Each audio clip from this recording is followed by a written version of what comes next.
Hi, this is Dr. Christopher Maloney, Naturopathic Doctor in Augusta, Maine. I want to talk to you about bowel movements. Now, most people are kind of nervous about talking about bowel movements. I'm not really sure why. If you went into a vet with your dog or your cat or your horse, you'd say to them, they'd ask you, how's he going? And you'd say, oh, it's all rabbit poops or it's all something else. With my patients, what happens is oftentimes there are some patients who've actually dealt with this issue and they're like, yep, every day, like clockwork, light brown and floating. Like, great, that's fabulous, we're moving on to the next subject. There are a lot of other patients that haven't dealt with this and they'll say, oh, it's normal. What's normal?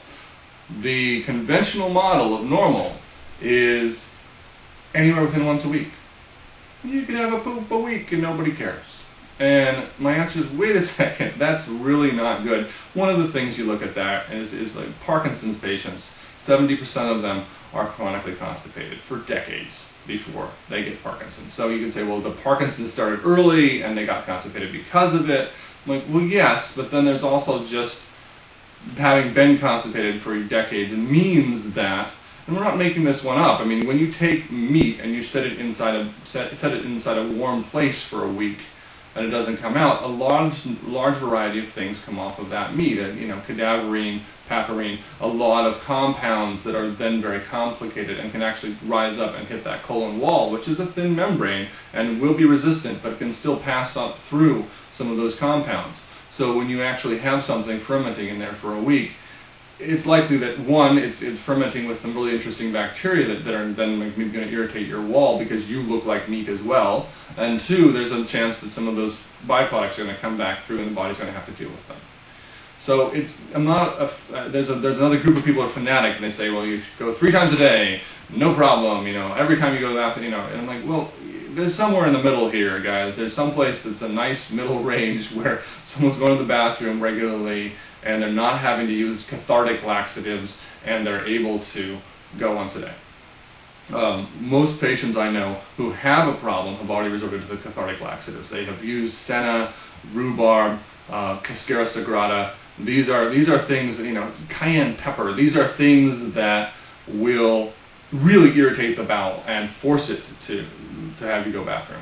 But if you really want to have a continuous, the thing is that model will actually end up with you having be dependent on that substance to go, because your body will say, hey, we don't have any really irritating thing in here, let's just park it. And the answer is you really want to back up to the bulk. You get your bulk laxatives, which are your psyllium seed, your fibers. And those are okay, but they're bulking agents. So if you actually are trying to get rid of something and you're bulking things up without sufficient water or liquid, you're going to end up with just a worse problem than you started off with. My personal preference is for the osmotic laxatives, and the two I like the best are magnesium and vitamin C. Both of those they will hold the water in the bowel, and you can go with more easily with that. And because we have the culture that we have, the one thing that I use a lot is a mixed calcium, magnesium, vitamin D supplement. And the one I use is actually a liquid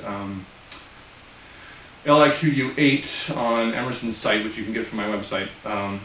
LIQU8 is a bad milkshake substance, but my kids will eat it, so I use that when they get stopped up.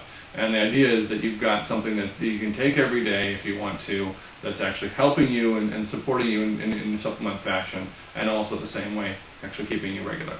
And that's been very successful for a lot of people to help them go.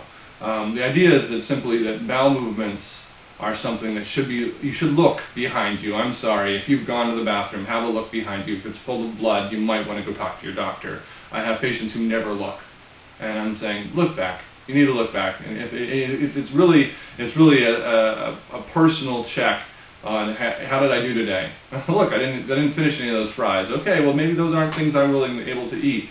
Or hey, there's a bunch of stuff in there that I really don't want to deal with, and I need to talk to somebody about it. But at the same time, it should be something that's a painless, regular occurrence without any. You shouldn't have to come out and say, "Yay, I had a." I'm like, look, if that's that big a deal, you need to talk to somebody, because it should be a regular occurrence of the daily body. For my patients that are embarrassed still about this subject, I hope this is helpful. It's just something that I will bring up because it's a factor in your health. It's not a major factor for most people, but it can be a major factor if you're not doing it. This is Dr. Christopher Maloney, Naturopathic Doctor, talking about bowel movements.